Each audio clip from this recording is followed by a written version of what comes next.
Recently ഞാൻ മൈസൂർ പോയപ്പോഴാണ് കേട്ടോ ഈ ഒരു സാധനം കഴിക്കുന്നത്. ഒരു ക്രിസ്പി വേർഷൻ ഓഫ് ഉള്ളിവട എന്ന് തന്നെ പറയാം. അപ്പോൾ നമുക്കിത് എങ്ങനെ ഉണ്ടാക്കുന്നതെന്ന് നോക്കാം. അതിനായിട്ടൊരു ബൗളിലേക്ക് ഞാനൊരു 3 സവാള ചെറുതായിട്ട് അരിഞ്ഞത് ചേർത്ത് കൊടുക്കുന്നത്. ഇതിൻ്റെ കൂടെ തന്നെ നമുക്ക് 1 ടീസ്പൂൺ ഇഞ്ചി, 1 ടേബിൾ സ്പൂൺ മല്ലിയില, 1 ടീസ്പൂൺ പച്ചമുളക്, 1/4 ടീസ്പൂൺ കായപ്പൊടി, പാകത്തിന് ഉപ്പ്, 1 കപ്പ് മൈദ, 1/2 കപ്പ് അപ്പം ഇടിയപ്പപ്പൊടി എടുത്തിരിക്കുന്നത് നൈസായിട്ടുള്ള അരിപ്പൊടി, അതേപോലെ തന്നെ 1/2 കപ്പ് റവ എല്ലാം കൂടെ ചേർത്ത് നമുക്ക് നന്നായിട്ട് ആദ്യം ഒന്ന് ഡ്രൈ ആയിട്ട് തന്നെ മിക്സ് ചെയ്തെടുക്കണം. ഇത് നന്നായിട്ട് മിക്സ് ചെയ്ത് വരുമ്പോൾ നമ്മളിതിലേക്ക് ചേർക്കുന്നത് 3 ടേബിൾ സ്പൂൺ വെജിറ്റബിൾ ഓയിൽ നന്നായിട്ട് ഹീറ്റ് ചെയ്തതാണ്.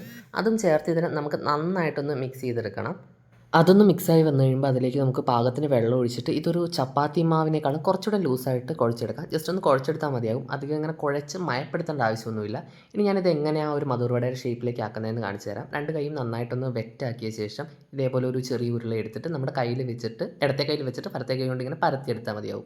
ഇനി ഒരു ചുവട് കട്ടിയുള്ള പാൻ അടുപ്പത്ത് വെച്ച് നന്നായി ചൂടായി വരുമ്പോൾ അതിലേക്ക് നമുക്ക് ഡീപ്പ് ഫ്രൈ ചെയ്യാനായിട്ട് പാകത്തിനായിട്ടുള്ള ഏതെങ്കിലും ഒരു വെജിറ്റബിൾ ഓയിൽ നമുക്ക് ആഡ് ചെയ്ത് കൊടുക്കാം. അത് നന്നായി ചൂടായി വരുമ്പോൾ നമ്മുടെ മധുരവടയുടെ മാവ് നേരത്തെ വീഡിയോയിൽ കാണിച്ച പോലെ തന്നെ നന്നായിട്ട് ഷേപ്പ് ചെയ്ത് ഒന്ന് പരത്തിയെടുത്തിട്ട് നമ്മുടെ ചൂടായ എണ്ണയിലേക്ക് ഇട്ട് നമുക്ക് ഫ്രൈ ചെയ്തെടുക്കാം. ഇതൊരു മീഡിയം ഫ്ലെയിമിലിട്ടിട്ട് നമുക്ക് തിരിച്ചും മറിച്ചും ഒക്കെ ഇട്ട് നന്നായിട്ട് ഇതിനെ ഒന്ന് ഫ്രൈ ചെയ്തിട്ട് എടുക്കണം.